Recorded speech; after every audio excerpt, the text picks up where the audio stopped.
Welcome to our Sustainability Fireside Chat. Today with Guenter Lauber, the Chief Strategy Officer of ASMPT. With me, it's Sarah Kerrigan. My name is Mark Lackner, and we are the hosts today, and we have a lot of questions, and hopefully we have a lot of insights for you. Guenter, thank you that you're with us, and can you tell us a bit about ASMPT? What is it? What is the company doing? And why it's probably the hidden champion in the semiconductor industry? It's a pleasure for me to be here, so thank you for the invitation. ASMPT is a global leading supplier of hardware and software or integrated solution for the production of semiconductors and electronics. So we provide equipment from wafer deposition machines all the way up to the SMT machine, placing the components, the finished component on a PCB. Today, the topic is decarbonization of manufacturing processes. I think you recently did a statement to become net zero. Can you tell us a bit about what triggered this, what was the reason for this, and what is your perspective on this? The whole thing is part of our strategy since a long time already, that we want to also take care of all the ESG topics within our company. And that's not only on the ecology side, but also diversity topics and so on are very important for us. And being part of our strategy, we looked into this more deeply. And also, to be open and honest, it's also that our customers and our suppliers request this more and more, that we have to do something. I think it's clear that the politicians cannot do it by themselves only. We as the companies also have to do our part towards net zero, and that's how we started to look into this in more detail and also set ourselves then targets in this direction.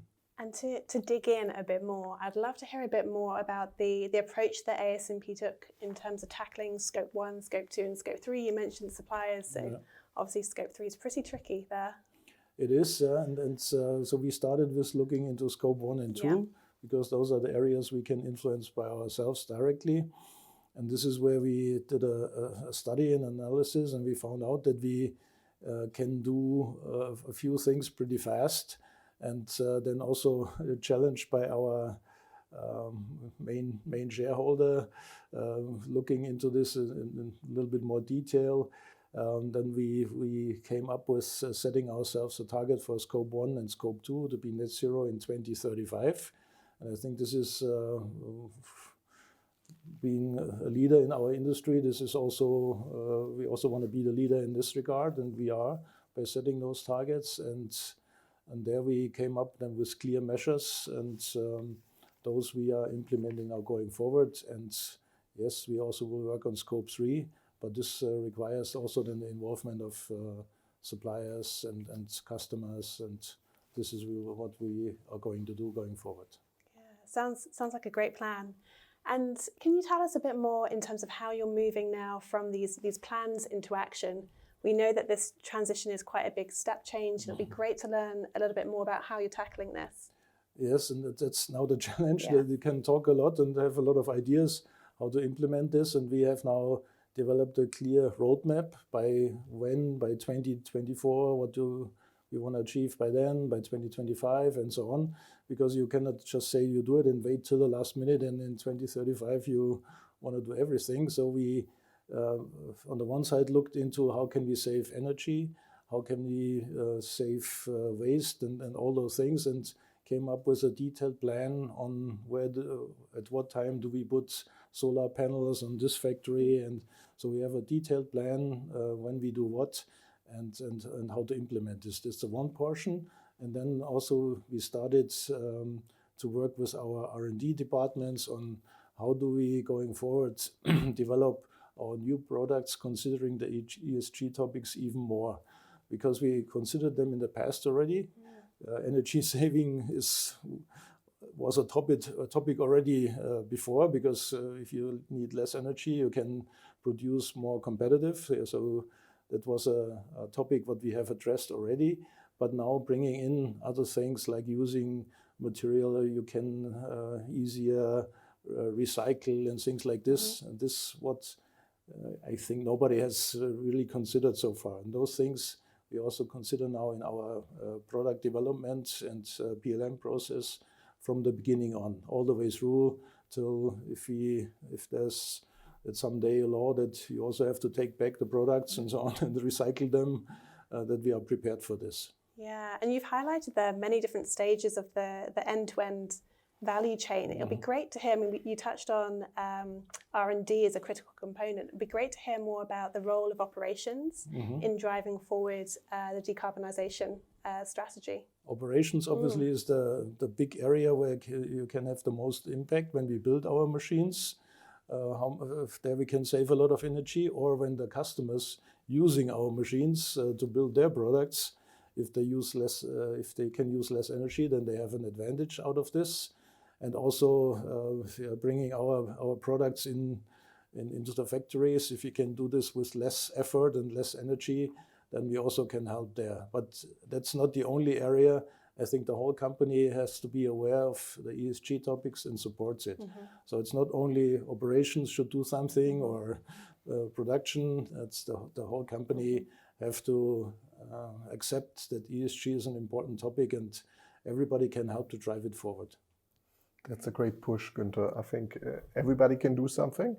Let's have a quick look, but on the topic of manufacturing, on the factories. You said you have global network of factories, and on your journey to going zero, you probably also need to transform them. Can you share a bit of a perspective how this transformation will look like, and what they have to do to become, let's say, better and more focused on ESG?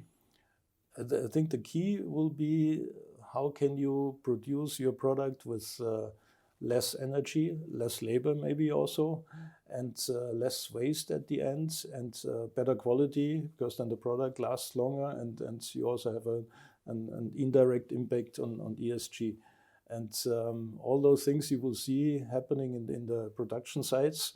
And this is where, for example, also Industry 4.0 approaches will help to set up the production in a way that you can optimize it better. And with an optimized production, you also can save energy and save costs at the end. So it's a double benefit. You can save costs, be more competitive, but you also can, in the same time, do something for the ESG topic, because you need less energy, you have less waste, and so on.